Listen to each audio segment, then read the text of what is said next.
Welcome back. అప్పుడు vote చోరీ, ఇప్పుడు ఎస్ఐఆర్ రెండూ కీలక అంశాలే. దేశంలోని ప్రతిపక్షాలు గొంతెత్తుతున్న రెండు main topics. Bihar to west Bengal వరకు అపోజిషన్ పార్టీలన్నీ ఓట్ చోరీ, ఎస్ఐఆర్ పైన ఎన్డీఏ సర్కార్ను కార్నర్ చేస్తున్నాయి. త్వరలో ఏపీలో కూడా ఎస్ఐఆర్ చేపట్టే అవకాశం ఉందట. ఎస్ఐఆర్ పైన వైసీపీ స్టాండ్ ఎలా ఉండబోతోంది? వైసీపీ అపోజ్ చేస్తుందా? ఎన్డీఏ సర్కార్కే మద్దతిస్తుందా?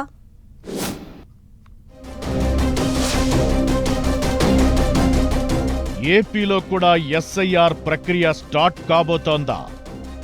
ఎస్ఐఆర్ను వ్యతిరేకిస్తున్న దేశంలోని విపక్ష పార్టీలు.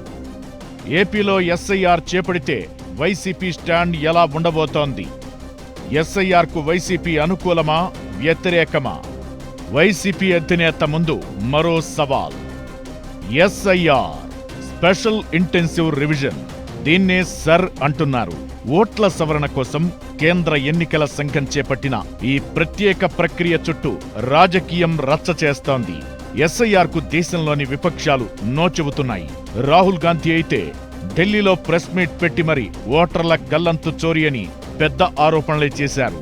బీజేపీకి అనుకూలమైన వారి జాబితానే రూపొందిస్తున్నారని, పైగా ఒకే ఇంటి నెంబరుతో ఒకే ఓటర్ పేరు మీద ఎన్నో ఓట్లు ఉన్నాయని కూడా చెబుతున్నారు. ఆయన ఈసీని, బీజేపీని కలిపి విమర్శలు చేశారు. ఇక తమిళనాడులో స్టాలిన్, పశ్చిమ బెంగాల్లో దీదీ కూడా ఎస్ఐఆర్ను వ్యతిరేకిస్తున్నారు. మమత అయితే ఇది సైలెంట్ రిగ్గింగ్ కోసమే అని పెద్ద ఎలిగేషనే చేశారు. ఇండియా కూటమి, వామపక్షాలు, దేశంలోని ఎన్డీయేతర పార్టీలన్నీ ఎస్ఐఆర్కు నో అంటే నో అంటున్నాయి. విపక్షాల నిరసనలు, ఆగ్రహాలు కంటిన్యూ అవుతుండగానే దేశంలోని 12 రాష్ట్రాలు, కేంద్రపాలిత ప్రాంతాలలో రెండో దశ ఎస్ఐఆర్ ప్రక్రియ నవంబర్ 4 నుంచి మొదలైపోయింది. ఏపీలో కూడా త్వరలోనే ఎస్ఐఆర్ ప్రక్రియ స్టార్ట్ కాబోతోందట. ఇప్పుడు సెకండ్ ఫేజ్ ఎస్ఐఆర్ ప్రాసెస్ నడుస్తుండగా థర్డ్ ఫేజ్ లో ఏపీ ఉండొచ్చని అంటున్నారు. ఏపీలో స్పెషల్ ఇంటెన్సివ్ రివిజన్ 2025కు సంసిద్ధంగా ఉండాలని జిల్లా ఎన్నికల అధికారులను చీఫ్ ఎలక్టోరల్ ఆఫీసర్ ఆదేశించడం చర్చకు దారితీస్తోంది. ఎస్ఐఆర్ను దేశంలోని విపక్షాలన్నీ వ్యతిరేకిస్తూనే ఉన్నాయి. ఇప్పటిదాకా దీనిపై వైసీపీ నుంచి ఎలాంటి అభిప్రాయమైతే వ్యక్తం కాలేదు. వైసీపీ ఎస్ఐఆర్ ప్రక్రియకు అనుకూలమా లేక వ్యతిరేకమా అన్నది కూడా స్పష్టత ఇవ్వలేదు. కానీ ఇది అధికారంలో ఉన్న పార్టీలకు, ముఖ్యంగా ఎన్డీఏ పార్టీలకే ఎస్ఐఆర్ లాభం చేకూరుస్తుందన్నది ఇండియా కూటమి నేతల ఆరోపణ.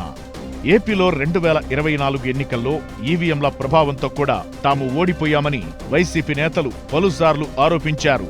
ఇప్పుడు ఎస్ఐఆర్ ప్రక్రియను స్వాగతిస్తారా లేక కాదు అంటారా అన్నదే కీలకంగా మారింది. ఎస్ఐఆర్కు వైసీపీ ఓకే అంటే ఒకలా, కాదు అంటే మరోలా ఏపీ రాజకీయం మారే అవకాశాలైతే ఉన్నాయని అంటున్నారు. గతంలో అధికారంలో ఉన్నప్పుడు 15 నెలలుగా ప్రతిపక్షంలో కూడా వైసీపీ ఎక్కడా కేంద్ర ప్రభుత్వ విధానాలను తప్పుబట్టలేదు. లేటెస్టుగా ఉపరాష్ట్రపతి ఎన్నికల్లోనూ వైసీపీ ఎన్డీఏ అభ్యర్థికే సపోర్ట్ చేసింది. గతంలో రాష్ట్రపతి ఎన్నికల్లో బీజేపీ బలపరిచిన క్యాండిడేట్కే మద్దతిచ్చింది ఫ్యాన్ పార్టీ. ఈ క్రమంలో ఏ విషయంలో కూడా వైసీపీ ఎన్డీఏ విధానాలను తప్పుబట్టలేదు. రాహుల్ గాంధీ ఓట్ చోరీ ప్రస్తావించినప్పుడు కూడా జగన్ ఎన్డీఏకు వ్యతిరేకంగా ఒక్క మాట మాట్లాడలేదు. ఈవీఎంల పనితీరుపై పలువురు వైసీపీ నేతలే గోల్మాలంటూ చెప్పుకొచ్చారు తప్ప జగన్ ఎప్పుడూ కేంద్రాన్ని ఒక్క మాట అనలేదు.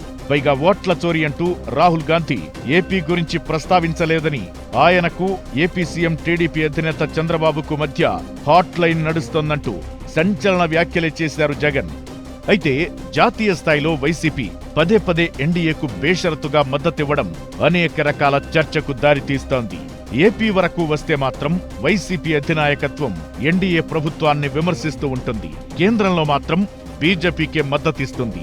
ఏపీకి చెందిన బీజేపీ నాయకులు జగన్ను గట్టిగానే విమర్శిస్తుంటారు. జాతీయ స్థాయి లీడర్లైతే జగన్ పేరు తీసి తీయనట్లుగా విమర్శించామంటే విమర్శించామని మాట్లాడుతుంటారు. వీటన్నింటినీ బట్టి చూస్తే ఇప్పుడు ఎస్ఐఆర్ విషయంలో కూడా జగన్ స్టాండ్ ఏంటో స్పష్టం చేయకపోవచ్చని అంటున్నారు. ఎస్ఐఆర్ పై తమ వైఖరేంటో చెప్పకుండానే ఏపీలో కూటమి సర్కార్ను కార్నర్ చేసే స్కెచ్ జగన్ వేయొచ్చన్న ఊహాగానాలు వినిపిస్తున్నాయి.